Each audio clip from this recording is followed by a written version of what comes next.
I've had the good fortune of working with colleges and universities over the last year in developing mental health awareness programs, albeit from a place of tragedy.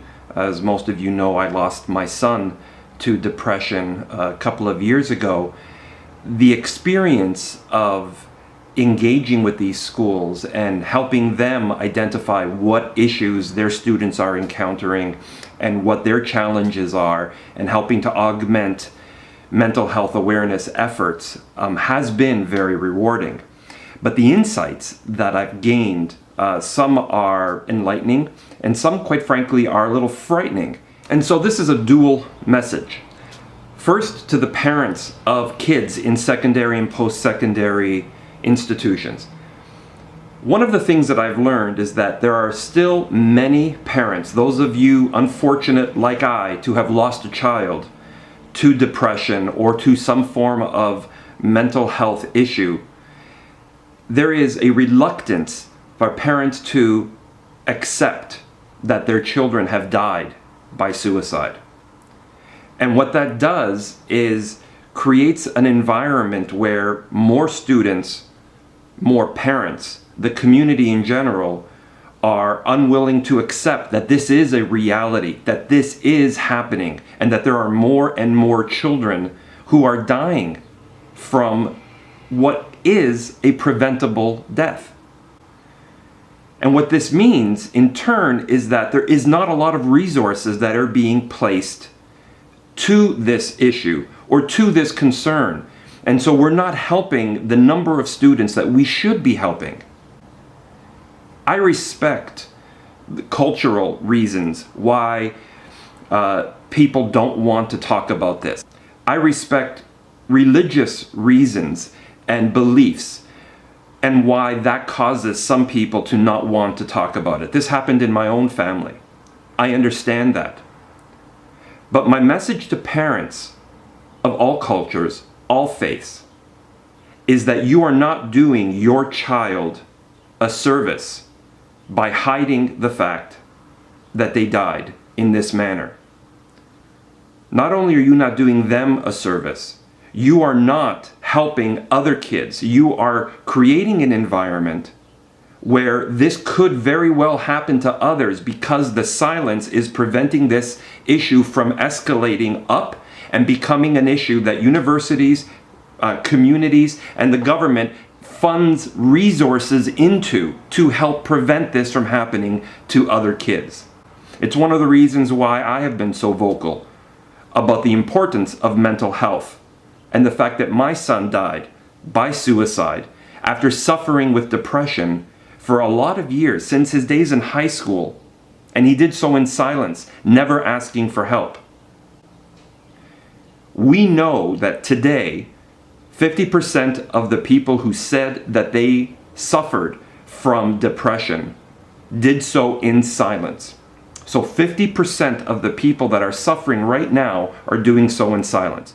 We also have learned that suicide is the second leading cause of death amongst Canadians between the ages of 15 and 24. And so with these statistics in front of us, I implore all parents to talk to your kids about mental health. Those of you that have been unfortunate, like I, to have lost a child to this disease, I implore you to speak up, to not hide. Talking about it makes it okay for other parents to talk about it, makes it okay for students to talk about it. And by this community educating itself, we stand a chance to prevent this from happening to other kids. And the second part of this message is to the universities. I was having a conversation with one university who could not or would not tell me the number of students that died by suicide. And after a little bit of back and forth, what I discovered was that while they knew the number, they couldn't report it for a variety of reasons. The first is that there are, as I said earlier, parents who refuse to acknowledge publicly that their child died this way, and so they are prevented from speaking about it, even though all the students in the school know what was happening. And of course, there's the issue of the fact that schools are a business, and there are PR concerns, there are liability concerns, there are admissions concerns. There's a lot of reasons why universities and colleges will not necessarily talk openly about the sheer numbers of suicides that are happening. We know that they're putting more effort, more resources into supporting kids, which I congratulate and I applaud. But we do need to go one step further. We need to find that conviction to go one step further and encourage not just our parents to talk about it, but be willing to talk about it ourselves, to be willing to say, as a public institution, as a college, as a university, we will talk about these numbers. We will report as openly as we can what is happening so that we can be part of the solution along with parents, students, community, and government. And so to both these groups, from a parent who lost a child while studying in university, I encourage all of you to have that joint commitment. Speak up. Only by speaking up can we prevent this from happening to other kids. Only by speaking up can we prevent future loss. Much is said about our future being in the hands of our kids. If we truly believe that, we need to give them a fighting chance. Speak up. Say hello.